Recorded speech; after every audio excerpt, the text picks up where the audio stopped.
Happy morning, and I am glad to welcome you all to today's zoology class. In our previous class, we have completed the lesson excretory system, right? So in today's class, we are going to learn a new lesson. The name of the lesson is nervous system. So what are we going to learn today? We are going to learn about the introductory part related to nervous system in today's class. So let's get started.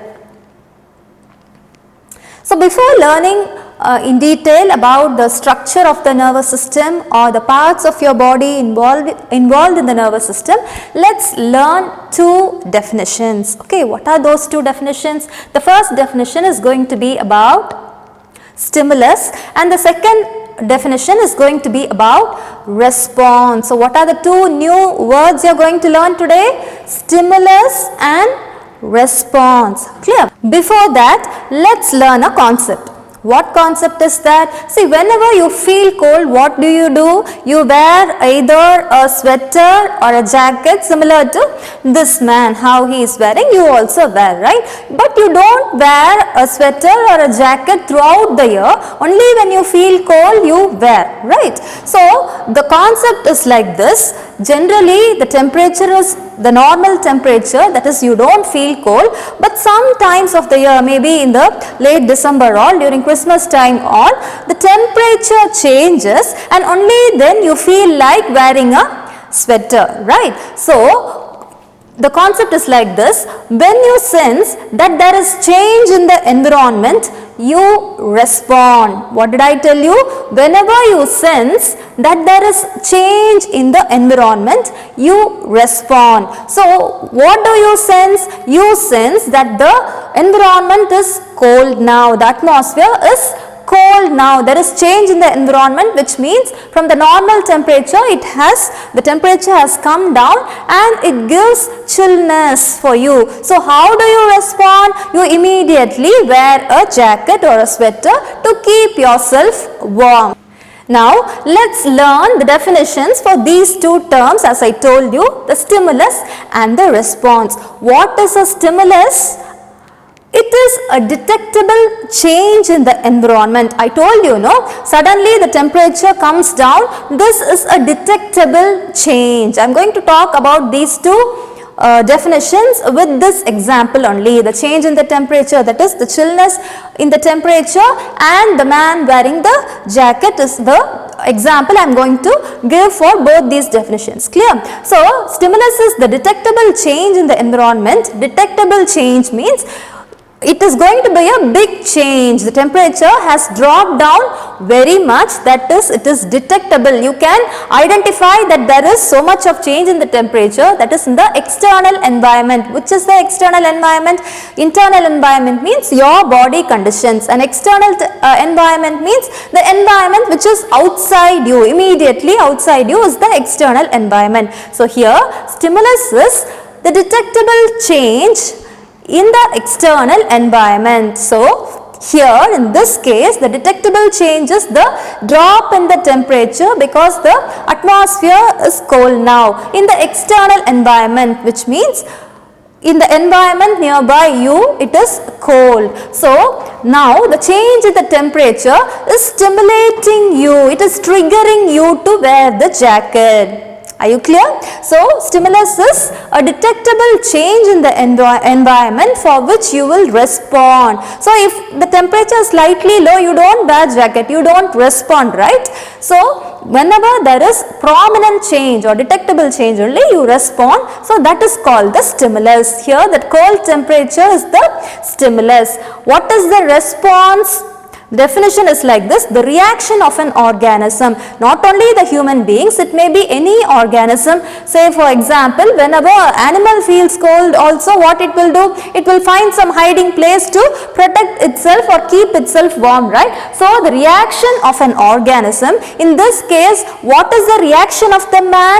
The man immediately wears a jacket. So that is his reaction. So when there is a stimulus, that is when there is a change in the environment, the man immediately responds by wearing a jacket. That is his response. Not only the man here, but any organism in this world responds to the stimulus. Clear? Due to the stimulus only, it responds, the organism or the man responds. Suddenly he will not wear the jacket, he will only respond whenever there is a stimulus. Another example I can give you, suppose if you touch a hot pan also, the heat of the pan will be the stimulus, and what you do when you touch a pan, you immediately take away your hand, right? That will be your response, you respond to the heat. Clear? So these are about the words stimulus and response. So next we are going to learn about two more terms, okay? The first term is going to be receptors and the second term is going to be effectors. So what are we going to learn about? Receptors and effectors. What is a receptor? The definition for receptor is they are special cells in your body. What are receptors? They are actually cells. You have many cells in your body, no? These receptors are specialized cells of your body. For what you have these cells? Which can detect the stimuli. What did I tell you about the stimulus? We had learnt in the previous slide, right? What did we learn? What is a stimulus? When there is a change in the environment, you call it a stimulus, right? So there are special cells in your body which can sense the change in the environment or which can sense the stimulus, and those special cells are called as receptors. They are cells only, but since they are special in nature, that is their function is different, you call by the word as receptor. So what are receptors? They are special cells that detect the stimuli in the environment. I'll give you examples, you will understand better. Say for example, photoreceptors in the eye. What is photo?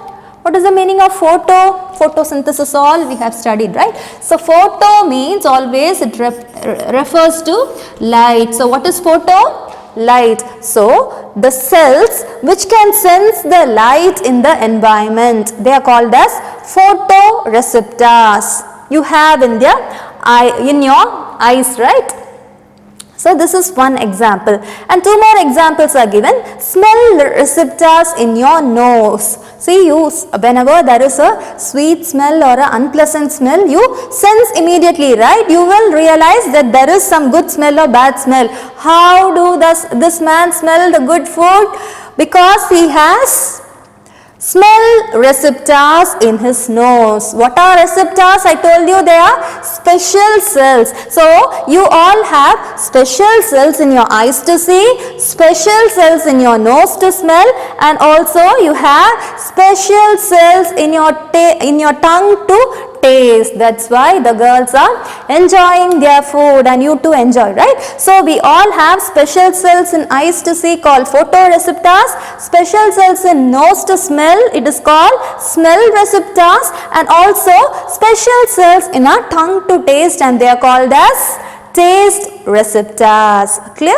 So these are about receptors. So what did we study? What is the definition for receptors? What is a receptor? Receptors are special cells which can detect the stimuli. In this case, light is a stimuli. See, suppose if I put torchlight into your eyes, okay, if I place a torch light very close to your eyes, what you do? You close your eyes or wink your eyes, no? So the light will be the stimulus, and when you close your eyes, that will be the response. Similarly, when your mom cooks a good food or delicious food in the kitchen, when you smell it, what you will do? You will go to the kitchen automatically to look what she is cooking or to taste the food, right? So the food is the stimulus here, the smell is the stimulus here, and you go to the kitchen, that will be the response. And similarly, whenever you see a tasty food, you will feel like eating, your mouth will become to water, right? Your mouth will be watering. So that will be the response, and the food will be the stimulus. Clear? So these are about receptors. So next we learn about a term called as effectors. Next we learn about effectors. Clear? What are we going to learn now about the effectors? What are effectors? Let's learn the definition first. What is an effector? Effectors are again special cells. Receptors are also special cells, right? What was the function of receptors? What do receptors do? They always sense the stimulus. They can realize that there is a stimulus. But what do effectors do? They bring the response. You give a response to the stimulus, no? For responding, these special cells are used. What about receptors? For sensing that there is a change in the environment, the receptors are used. Effectors, they are helpful in bringing the response. I will explain this example so that you understand this term more easily. Say for example, if there is a hot pan, there is a pan on the stove and this man tries to touch the hot pan. So when he touches, what happens? He will remove his hand automatically. He does not plan to remove his hand, or he will not sit and think whether to remove the hand or to keep it for more time. What he will do immediately, involuntarily, without his knowledge, he will take off his hand once he touches a hot pan, right? So this here, the example for effector is his muscles. The arm muscles is the example for effector. Clear? So what the muscles do? The muscles will make him pull away his hand from that stimulus. What is the stimulus here? The heat is the stimulus here. In the first example, I have shown a picture of a man with a jacket, right? So in that case, the cold temperature was the stimulus, so that the man immediately wore the jacket or the sweater. In this case, the hot temperature is the stimulus. Because of the heat, the man cannot bear the heat, so he pulls away his hand. What makes him pull? The hand muscles is the one which helps him to pull. So here the effector is the muscle. The example here is the effector is the muscle. So the part of your body, the special cells in your body which help you to respond, the special cells in the muscle which make you pull away your hand is the effector. Clear? So don't confuse with receptors and effectors. For receptors, what example you studied? You studied about the photoreceptors of eye, the cells in your body, the special cells in your body which help you to sense that there is a stimulus. The stimulus may be light or smell, all you studied right here. Which cells of your body help you to respond? The main example for effectors will always be muscle cells, and sometimes the glands of your body are also effectors. How glands are effectors? Say for example, you see a delicious food. So immediately you will get more saliva in your mouth, right? Your mouth will be watering, which means the salivary glands is triggered seeing the food and it responds by secreting the saliva. In this case, the man's hand is moved with the help of the effector called muscles, and in the second example, your mouth waters or your salivary glands produces saliva seeing the food. So the response is producing saliva by the glands or pulling away your hand with the help of muscles. So these are examples for effectors. Next we are going to learn about a term called as neurons. What are neurons? See, I have drawn a structure here. No, this image is the image of a neuron. Okay, so what is a neuron? Neuron is something which will help to transfer nerve impulses. What are these nerve impulses? I will give you an example so that you understand better. Okay, say for example, compare a neuron with any electrical device. Let it be, in this case I have shown the picture of a iron box which is connected to the plug point, right? So there is an iron box and there is a plug point and it is connected through a wire. So how does current flows? Current flows through the wire, and whenever there is a flow of current, only the iron box will get heated, right? So imagine this wire to a neuron in your body. Listen carefully. In your body, you have wire-like structure which is called neurons, which will carry nerve impulses, just as how this wire carries the current. When there is a wire, what will pass through the wire? Current will pass. No, similarly, you have neurons which is also like a wire through which the nerve impulse will pass. So, through the neuron, which is a wire-like structure, what will pass? Nerve impulses will pass. Okay. So, what will happen when nerve impulses pass? Only then you will respond. When your brain gives you some command, where it is connected? Okay, you have this wire, from where to where it is connected. Say for example, it is connected from your brain to your hands. When your brain tells you, remove your hand from a hot pan, you will remove. Okay. So, how it will tell? Does it send you SMS? Or does it speak to you through phone? No, right? It communicates with the help of nerve impulses, just as how for an electrical device, the current will make the object to respond. Whenever there is a current, only the device gets heated, no? So, similarly, whenever there is a nerve impulse through the neuron only, you will respond, either your hands or legs or whatever you do in your life. It is all the commands given by the brain. So, in what form is the command? It is in the form of a nerve impulse. Clear? So, this is the concept here. So, it just like how electrical signals are passed, nerve impulses also are passed through a neuron. Clear? And what are these neurons? They are special cells. So, usually the normal structure of a cell is not like this, right? So, these neurons are also cells again, but it is a specialized cell, just like the effector and receptor. Neurons are also special cells. Why you call it special? Because it has a special function. What is that special function? It can carry nerve impulses. So, that is the speciality of these cells. It carries impulses. That is the special function. So, what have we studied? Neurons can carry nerve impulses. They are special cells because they carry the impulses. Clear? About the structure of this neuron, we will be learning in the next 2 slides.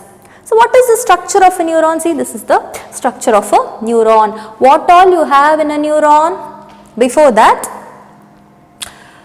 neurons, to define neuron, you can define them as units of nervous system, just as how a house is all built up of bricks, no? The nervous system is fully made up of neurons. Why it is made up of neurons? Only because neurons can carry the nerve impulses. So, the entire nervous system are made up of units called as neurons. Many neurons together only make the nervous system. So, do not think only neurons are present in your nervous system, even brain comes under nervous system, right. So, it is also a part of the nervous system. Similarly, neurons are the basic units of the nervous system. What all you have in a neuron? You have a special type of cell body called as cyton. Which is the cyton? This is the cyton. Okay, what else you have in a neuron? You also have a structure called as axon. Where is the axon? So, this is the axon. Can you see this yellow color structures? So, this is axon. So, first you have the main cell body which is called cyton, and then this yellow color region is called the axon. They can be described as elongated projections. They are elongated, they are lengthy, right? That is why it is called elongated projections. It is not from the main cell body, it is projected outside the cell body. That is why it is mentioned as they are elongated projections. So, apart from this cyton and axon, you also have cytoplasm. Where is cytoplasm? Here you have cytoplasm. So, inside the cell body you have cytoplasm. So, this is cytoplasm, and that is the nucleus. This black color shaded region is the nucleus. Clear? So, in a structure of neuron, what all you have? You have this main body called as cyton, which is called the cell body, and the elongated projection, this is called axon, and cytoplasm inside the cyton, and also a centrally placed nucleus inside the cell body or the cyton. Apart from this, you also have a structure called as dendrites. So what are dendrites? So where is the dendrite? This is the dendrite. This is dendrite. So how can you describe dendrites? Dendrites are branched structure. Can you see branches? What is branch? In trees all you have branches, no? Similarly, you have branches, and so they are called as branched structure, and they are also addressed as cytoplasmic extensions. I already told you, inside the cyton you have dotted structures which are called as cytoplasm, and this cytoplasm extend into the dendrites. They are actually the extensions of the cyton. So if this is the cyton, the extensions of the cyton which has cytoplasm and also which is branched are called as dendrites. It is also the cell body, but it is a extended cell body, and it is called by a special term. It is called as dendrites. Clear? What else you have? What is the function of dendrite? The function of this dendrite is, it is the main region of a neuron which helps in receiving and transmitting impulses. I already told you the function of neuron itself is to transfer the impulses, nerve impulses it will carry, right? So the main part of this neuron which can transfer or receive the impulses is the dendrites. Clear? So what all we have studied? Neurons are the main units of the nervous system. They have a they have a cell body called as cyton and also an extension called as axon, and inside the cell body you have cytoplasm and a centrally placed nucleus, and also you have branched structures or extensions of the cyton which is called as dendrites. The function of dendrites is to transmit or receive the nerve impulses. Some more points you have about neurons we will learn in the next slide.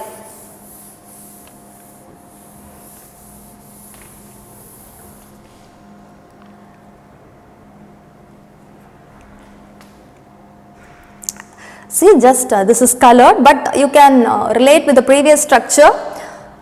It is the same structure, right? This is also a neuron, just the color is different. I have made this structure to show you something called as synaptic bulb. Here you have synaptic bulb, which was not clear in the previous picture. Okay, now these axons are called the conducting units because they conduct the impulses. What was the function of dendrites? Where is dendrite here? This is the dendrite, right? So where is the axon? This is the axon. So these axons conduct the impulses. Dendrites, what do they do? They receive or transmit the impulses from another neuron. One neuron will receive the impulse and it will give it to one more neuron. Actually, from your brain to your body, from the brain to your body, there will be many neurons like a chain. They are all linked together. One single neuron is not connected directly from the brain to the body. It is not this way. There are many neurons which are connected, which are placed next to each other, and from one neuron the impulses will be transferred to the next one, to the next one, like that it goes. That is how it is made. So the axons conduct the impulses and the dendrites will receive the impulse from one neuron and give it to the next neuron. Clear? And these axons are covered by a sheath called as myelin sheath. Can you find this structure? This is the myelin sheath. The central one is the axon. This is the axon, and this green color one, no, the yellow color one is the axon, and this green color one is called the myelin sheath. And what is a myelin sheath? It is an envelope which covers the axon. And what is it made up of? It is a fatty covering made up of fat. So the central one is the axon, which is covered by a myelin sheath which is made up of fat. Clear? And then you have one more structure called as synaptic bulb. Which is the synaptic bulb? See, at the end of every neuron you have bulb like structures, and this is called the synaptic bulb. So how can you describe synaptic bulb? Synaptic bulb is present in the distal end of the axon. Distal end means, see, if this is a neuron, that is the axon, this is the axon, right? So the place where the axon ends, that is called the distal end. So the distal end of the axon is connected to the synaptic bulbs. And what is the function of synaptic bulb? They have neurotransmitters. What is neurotransmitter?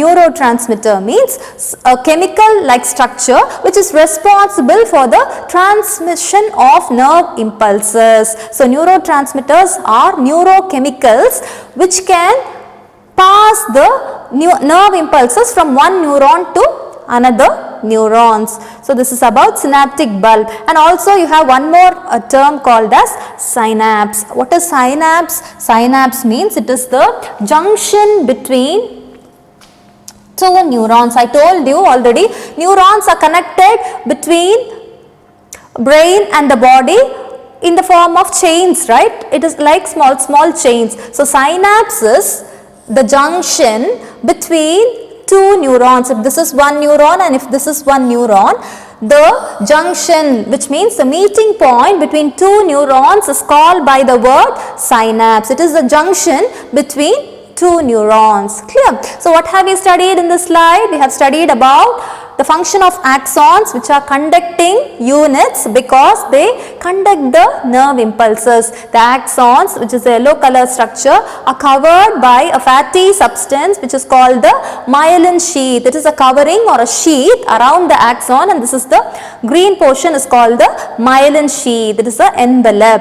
Envelope means the outer covering. You also have synaptic bulb at the end of the axons, and the function of synaptic bulb is they act as neurotransmitters in the that is the transmission of neurochemicals, which is helpful in the transfer of nerve impulses. And finally we have studied that synapse, it is the meeting point between two neurons. The next neuron will continue here. Clear? So this will be the junction or the meeting point between two neurons, and that is called by the word synapse. So that is about the structure of neurons.